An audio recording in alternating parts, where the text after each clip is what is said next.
Masih meneruskan topik sebelumnya tentang teks. Kali ini kita akan belajar tentang text in a shape. File latihan nanti bisa dicek di deskripsi. Lalu di sini saya juga mulai memakai Inkscape versi 1.1 yang saat ini baru aja dirilis. Oke, langsung aja kita mulai. Sebelumnya udah sempat disinggung dikit ya, bahwa text tool ini walaupun cuma ada satu, tapi kita bisa membuat dua hal yang berbeda, yaitu teks biasa dan teks dalam frame. Kalau di aplikasi lain mungkin itu ada di dalam tool yang terpisah ya. Jadi yang pertama, untuk membuat teks tanpa frame, kita cukup klik langsung pada kanvas. Kita bisa ngetik sesuka kita, dan kalau mau baris baru, kita harus manually enter-enter sendiri. Nah, jadi kita bertanggung jawab terhadap pindah barisnya. Lalu yang kedua adalah frame text, yaitu teks yang dibatasi dalam frame kotak. Cara membuatnya masih pakai tools yang sama, tapi kita mulai dengan klik, drag, lalu lepas. Nah, akan tercipta kotak sesuai dengan ukuran yang kita buat tadi, walaupun lokasinya agak di bawah ya. Nggak apa-apa. Jadi, ini semacam frame bayangan di sini. Frame bayangan yang warna biru ini adalah bagian dari objek teks ini dan memiliki handle sendiri di pojok kanan bawah yang bisa diubah-ubah real time. Nanti teksnya menyesuaikan. Lalu objek teks ini bernama text in shape ya. Indikatornya ada di bagian ini, status bar, ada text in a shape. Kalau tadi teks biasa tadi, tipenya adalah text. Di sini ada hal penting yang perlu diperhatikan ya. Kalau punya saya ini kan namanya text in a shape ya. Namun ini kadang-kadang bisa beda. Jadi tergantung versi Inkscape dan settingan Inkscape Anda. Jadi kalau yang lama itu namanya float text. Bedanya apa? Nanti kita bahas sejenak di akhir tutorial. Intinya kalau namanya float text itu adalah cara lama, sedangkan text in a shape adalah cara yang baru. Supaya nggak bingung dan menyederhanakan topik, kita sepakat aja bahwa kita bakal pakai cara yang baru ya. Untuk memastikannya kita double klik di sini. Text tool ini kita double klik, maka akan menampilkan settingan ke text preference. Nah, di sini use SVG to auto flow text ini pastikan ini udah dicentang. Nah, kalau ini dicentang, tiap kali kita bikin teks yang dalam frame itu pasti nanti namanya adalah text in a shape. Di sini tadi kita bikin text in a frame ya. Teks dalam kotak gini, kalau kita klik dua kali, kelihatan ini kotaknya yang biru ini. Lalu kalau kita menulis lebih panjang daripada ini misalnya.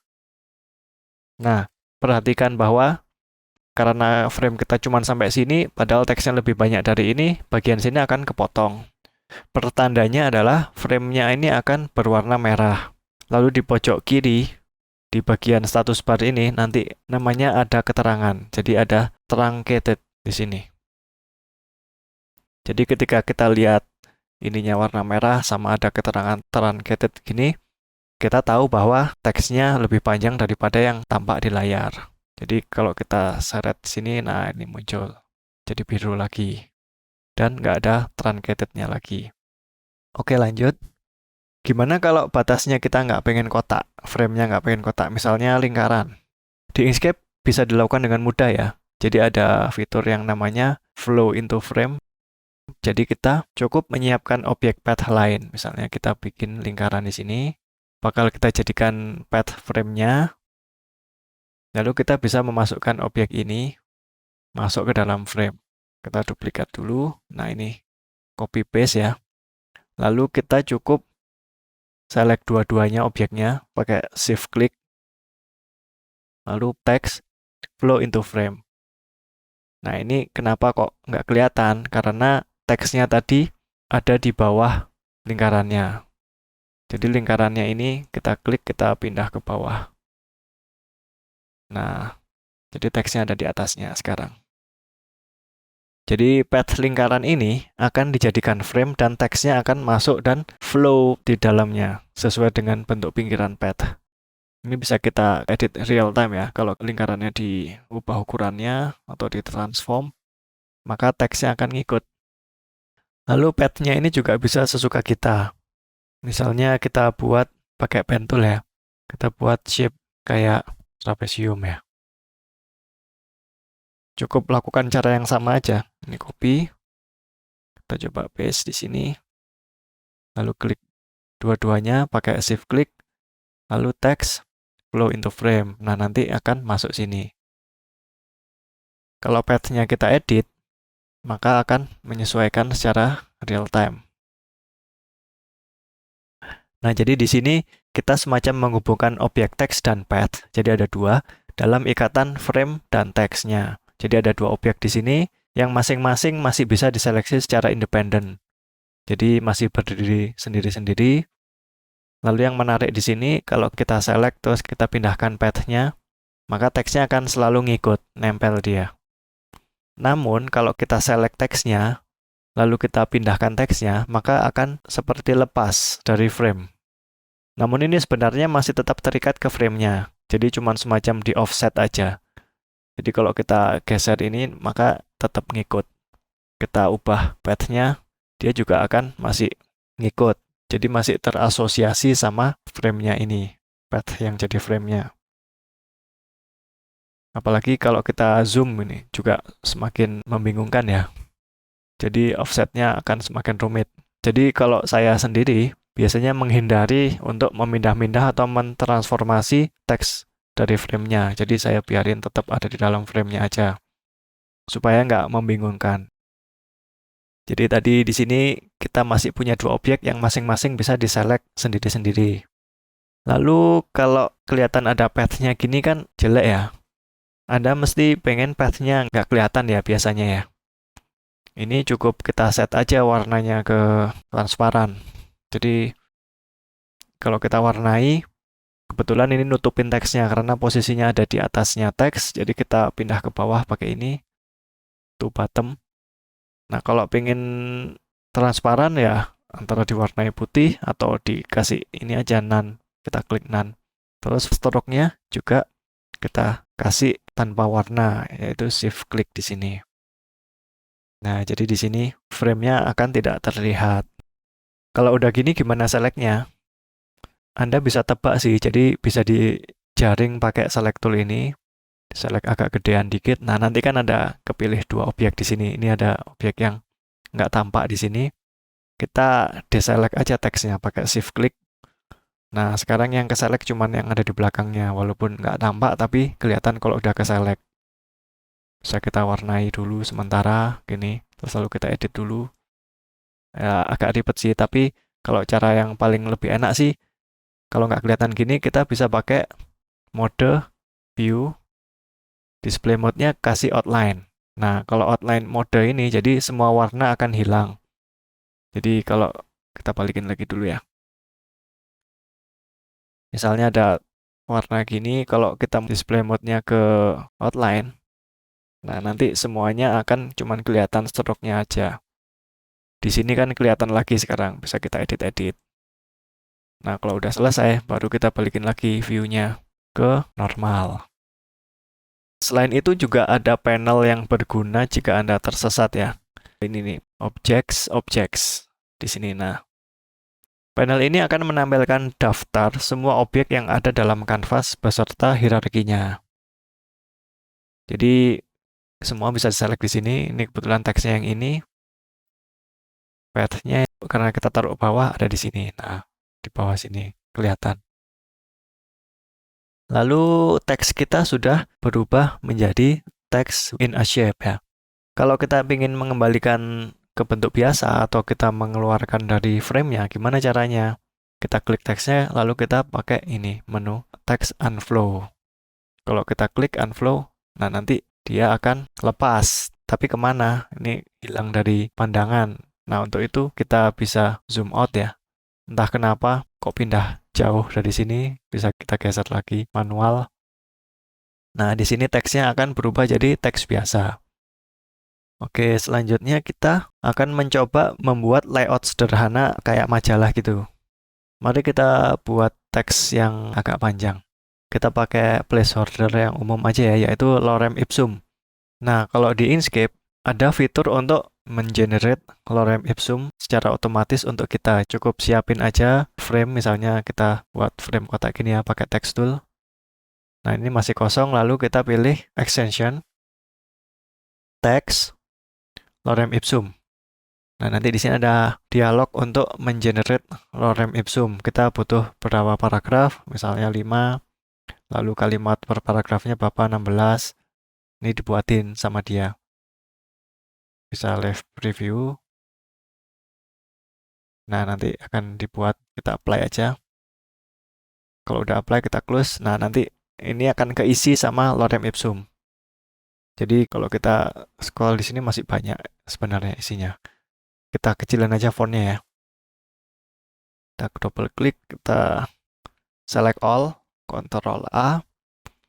Lalu fontnya mungkin berapa ya, 16 aja lah. Nah, di sini lorem ipsum kita.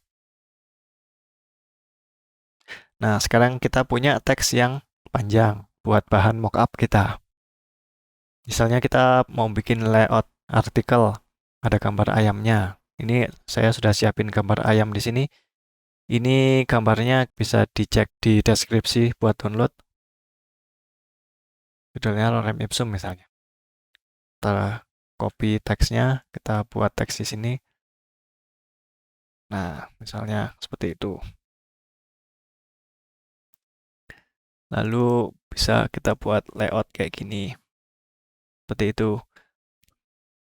Lalu tadi kita tahu bahwa kita bisa membuat shape dan memasukkan teks ke dalam shape. Tapi tadi kan shape-nya cuma satu. Bisakah kita memasukkan teks ke banyak shape? Misalnya kita punya shape, lingkaran, kotak, sama bintang. Nah, kita ingin memasukkan teks ini ke semuanya ini, semua objek ini. Bisakah? Jawabannya bisa ya. Jadi di Inkscape, Anda bisa nge-flow teks ke banyak path. Cukup select path-nya beserta teksnya. Misalnya ini ya teksnya. Text flow into frame.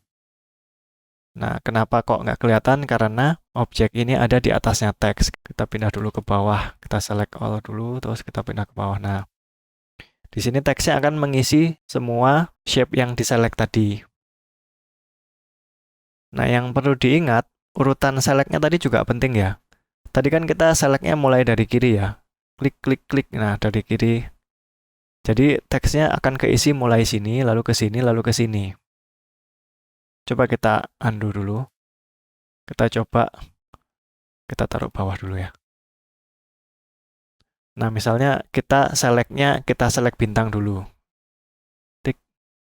Lalu yang kedua kita select ini, lalu kita select ini. Nah, jadi ini nomor 1 ya. Ini nomor 2. Lalu kita select teksnya. Pakai shift klik ya. Lalu kita text flow into frame. Nah, jadi yang tadi akan dimulai dari sini, lorem ipsumnya di sini.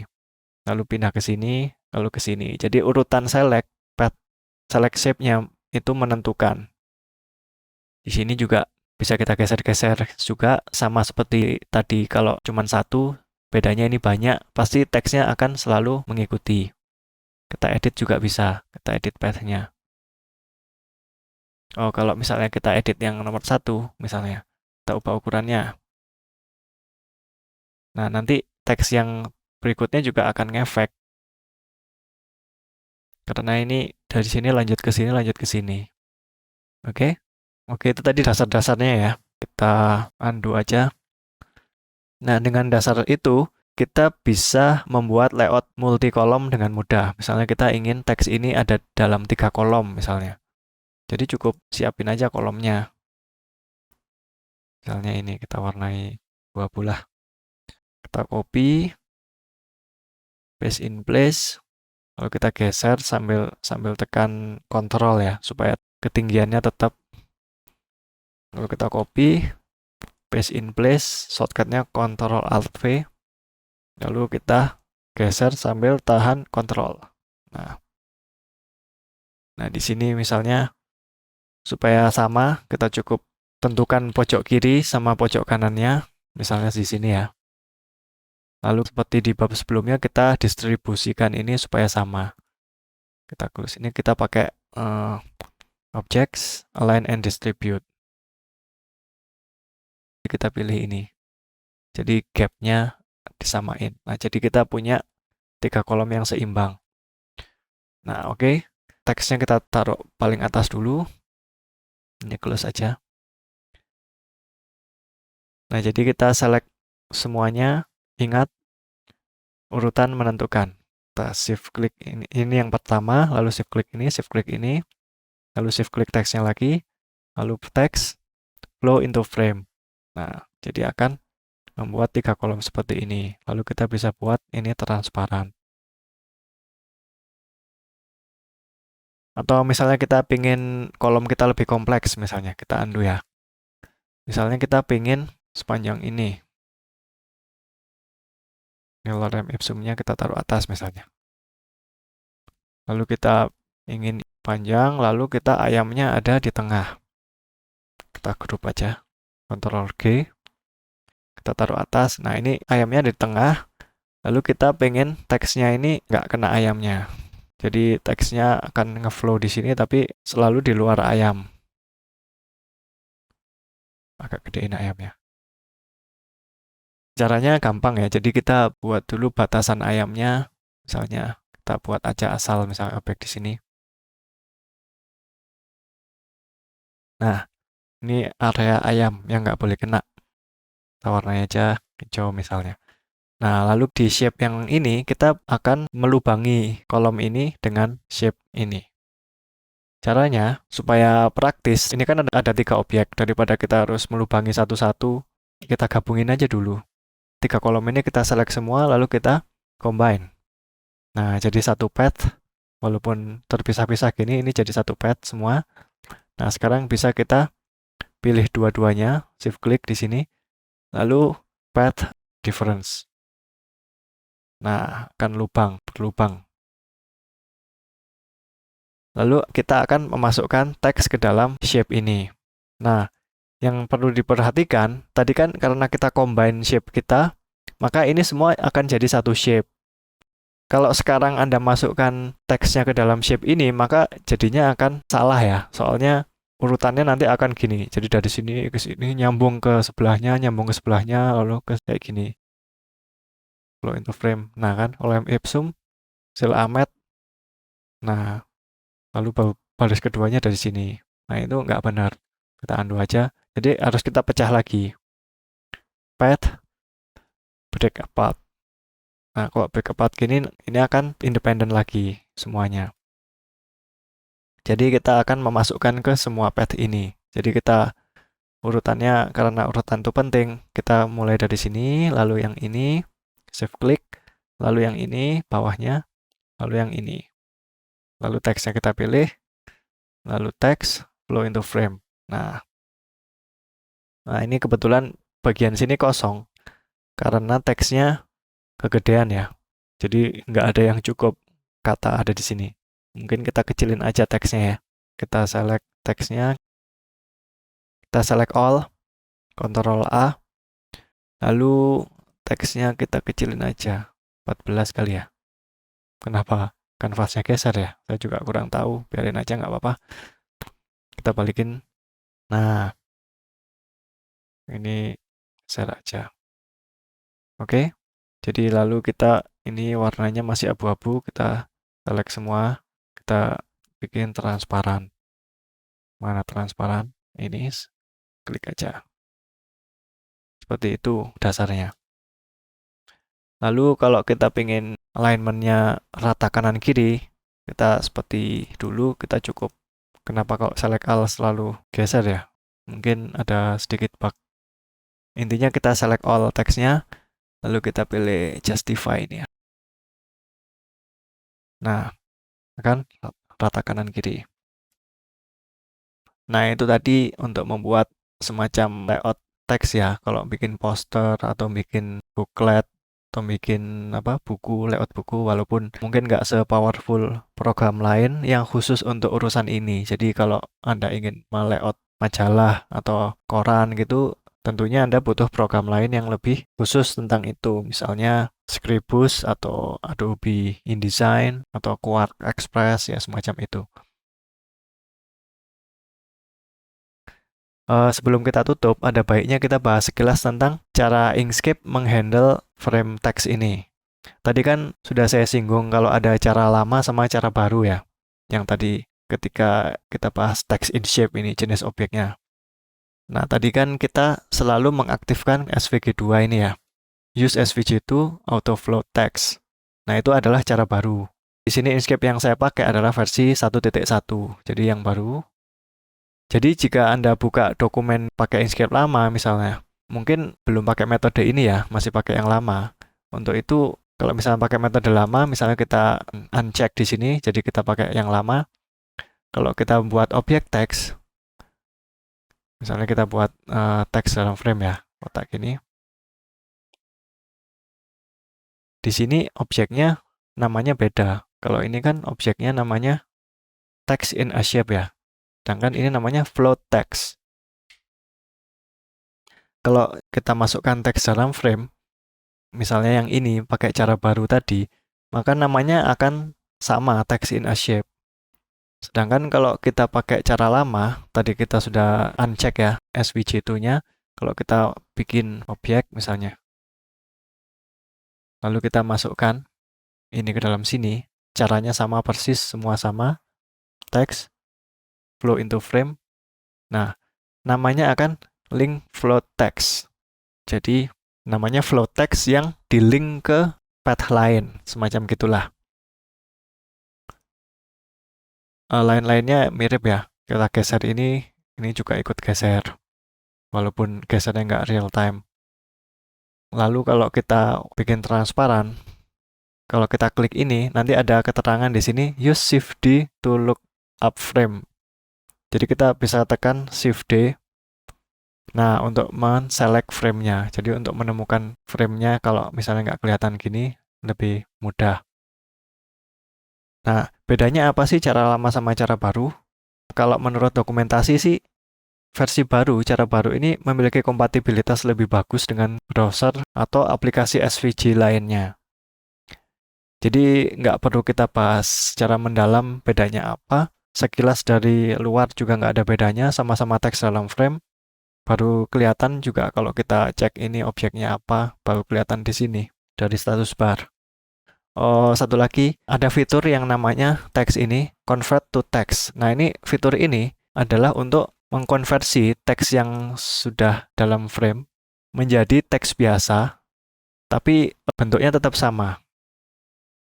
Jadi mempertahankan penampilannya. Jadi kalau pindah-pindah baris ini kan habis teks ini pindah baris this, terus dari sini pindah baris frame gini. Ini kan float text ya. Kalau kita convert ke teks, ini akan nggak float text lagi, tapi bentuknya tetap sama. Jadi ini agak maju di sini. Terus ini pindah enter di sini. Nah, bentuknya masih sama kayak yang tadi. Fitur itu entah kenapa dia jalan di metode lama, tapi nggak di metode baru. Saya juga kurang tahu. Kalau saya pilih ini kan pakai metode baru ya. Kita text, convert to text, ini tetap float text ini, nggak jalan. Entah kenapa. Segitu aja sih kalau saya pribadi, supaya lebih sederhana dan nggak bingung. Saya selalu pakai cara baru aja sih, jadi saya double klik di sini dan pastikan ini selalu tercentang. Use SVG to auto float text. Jadi setidaknya kita jadi aware ya kalau ada objek jenis lain yaitu bernama float text kayak gini. Jadi kalau terutama kita buka dokumen Inkscape yang dipakai Inkscape versi lama, nanti tipenya akan seperti itu. Oke, itu aja. Sekian materi kali ini. Nanti kita lanjutkan ke materi berikutnya masih tentang teks. Mungkin kita bahas teks yang bentuknya bisa didistorsi sesuai dengan shape tertentu. Oke, sekian. Assalamualaikum.